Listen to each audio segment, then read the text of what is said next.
হ্যাঁ, মোটামুটি এবার তোমরা অলরেডি মেডিকেলের রেজাল্টটা দেখে তোমরা একটু অ্যানালাইসিস করবা যারা চান্স পাচ্ছে তারা কি করছে, তাদের জার্নিটা কেমন ছিল। তোমরা খেয়াল করলে দেখবা সবার মধ্যেই মোরলেস একটা জিনিস কিন্তু কমন, যে তারা অবশ্যই এইচএসসির আগে থেকেই প্রিপারেশন নেওয়া শুরু করছে।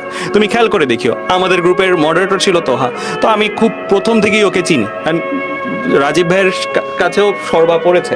তো ওরা যারা ফার্স্ট সেকেন্ড হয়েছে তারা কিন্তু আমি দেখতাম যে ওরা প্রচুর অ্যাডভান্স ছিল, প্রচুর মানে ওরা দেখা গেছে যে আগের ব্যাচগুলোর সাথে তাল মিলিয়ে পড়ে শেষ করতো, এরকম একটা মোমেন্টে ছিল। তো যদি তুমি ভাই অ্যাডমিশনের কথা চিন্তা করো, চান্স পাওয়ার কথা চিন্তা করো, ভাই এটা ফিল্ট্রেশন প্রসেস। এখানে এমন না যে সবাই ভালো পরীক্ষা দিচ্ছে সবাইকে চান্স দিয়ে দিব, এখানে নির্দিষ্ট সংখ্যক সিট আছে, এটা কম্পিটিটিভ একটা জায়গা। এখানে মানে তুমি যদি চিন্তা করো যে আমার সময়ে আমি পড়া শুরু করব তারপরে হয়ে যাবে, এইভাবে আসলে হয় না।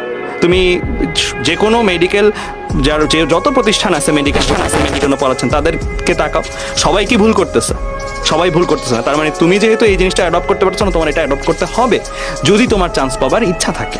যদি সরকারি মেডিকেল একটা সিটের চাহিদা তোমার থাকে, তাহলে আমি বলবো যে অবশ্যই ভাবেই তোমাকে অ্যাডপ্ট করে নিতে হবে। আর মেডিকেল ব্যাচে আমরা বরাবরই এরকম সংখ্যক স্টুডেন্টসদেরকেই দেখেছি যারা চান্স পায়, যারা বেসিক্যালি প্রচণ্ড অবিডিয়েন্ট, মানে তাদের ক্ষেত্রে পরিশ্রমের লেভেলটাই আলাদা। আমি ইঞ্জিনিয়ারিং ব্যাচে পড়াই, ভার্সিটি ব্যাচে পড়াই, আমি এতটুকু বলতেই পারি যে মেডিকেল ব্যাচের স্টুডেন্টসরা সব থেকে বেশি অবিডিয়েন্ট থাকতে হবে, কারণ তাদের পরিশ্রমের পরিমাণ আমি যদি চিন্তা করি অনেক বেশি, বিশেষ করে এই প্রিপারেশন টাইমে। মানে তাদের কমপ্লেন করার আসলে কোনো সুযোগ নাই, তাদের যে কোনো কিছুই একটু লেভেল, তাদের জিনিসটা যে কোনো ধরো সাপোজ একটা জিনিস আসতেছে সেটার পরিমাণ অনেক বেশি, তাদের ক্যাপাসিটিটা বাড়াইতে হবে, ওইটার পরিমাণ কমানো যাবে না, পড়ার পরিমাণ কমানো যাবে না, তাদের ক্যাপাসিটিটা বাড়ায় ওই পড়াটাকে অ্যাবজর্ব করতে হবে। তো এইভাবে যদি তোমরা আগাতে পারো তাহলেই আসলে আমি বলবো মেডিকেলের জন্য প্রস্তুতি নাও। না হলে আমি প্রতি বছর অসংখ্য স্টুডেন্টসদের দেখি মেডিকেলের জন্য প্রস্তুতি নেয়, চান্স হয় না, চান্স না হলে তারা ভেঙে পড়ে, তাদের অল্টারনেট সুযোগগুলো খুব কমে আসে। বিশেষ করে এবার আমি এই সিনেমাটা একদম কাছ থেকে দেখছি। তোমরা অনেকেই ভাবো যে আমরা শুধু চান্স প্রাপ্তদের দেখি, আমরা দুইটা সাইডই দেখি, কিন্তু যারা চান্স পায় না তাদের সাইডটাও দেখি। তো তাদের সাইড অফ স্টোরিটা যদি তুমি তাদের ফ্যামিলির কেউ হও, ফ্যামিলিতে যেয়ে যদি তুমি দেখো, তাহলে তুমি আসলে বুঝতে পারবা যে এই জিনিসটা কতটা প্যাথেটিক।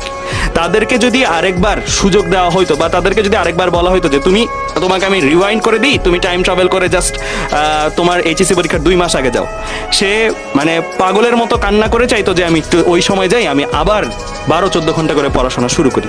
মানে তারা প্রত্যেকে এখন এই মেন্টাল স্টেটে আছে। সো তোমরা যারা এই নতুন ব্যাচের আছো, অর্থাৎ 24 ব্যাচের, এবং মেডিকেল প্রিপারেশন নিবা বলে ভাবতেছো, তাদের ক্ষেত্রে কিন্তু ঠিক ওই সময়টাই যাচ্ছে। আর 5-6 মাস পরে চান্স হয়ে যাবে, রেজাল্ট হয়ে যাবে। যদি আল্লাহ না করুক তোমার চান্স না হয়, তখন কিন্তু ঠিকই তুমি আবার আফসোস করবা অ্যান্ড মনে করবা যে ইস, ওই সময়টাতে রাজীব ভাইয়া ছিল, উনি বলছিল, বা বাকি সব প্ল্যাটফর্ম থেকেই তারা তাদের জায়গা থেকে সর্বোচ্চ চেষ্টা করেছিল, আমি হয়তো আমার তরফ থেকে ওই পরিমাণের আগ্রহটা দেখাতে পারি নাই, যেই কারণে চান্স হয়নি। তো আমি চাই যে অ্যাটলিস্ট আমাদের যারা স্টুডেন্টসরা আসো, তারা যেন আফসোস নিয়ে অ্যাডমিশন জার্নিটা শেষ না করো। হ্যাঁ।